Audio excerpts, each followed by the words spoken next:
அது சொல்லாமா வேணாமான்னு தெரியல. என்னோட கடைசி படமான பெயின்ஃபுல் ரைட். என்ன பண்ண, எனக்காக எல்லாத்தையும் விட்டு கொடுத்த என்னுடைய ரசிகர்களுக்காக நான் சினிமாவையே விட்டு கொடுக்கிறேன். என் நெஞ்சில் குடியிருக்கும்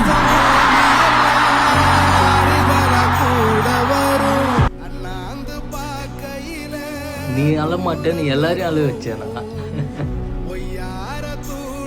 கேரியரின் உச்சத்தின் உச்சம் தளபதி. எல்லாரும் பார்த்துருப்பீங்க, மலேசியா மாநாடு சொல்றதா, ஆடியோ லான்ச் சொல்றதா, அது எப்படி சொல்றதுன்னு தெரியல. எல்லாத்தையும் தாண்டி அவர் இதுக்கப்புறம் படம் நடிக்க மாட்டேன்னு சொல்லிட்டாரு.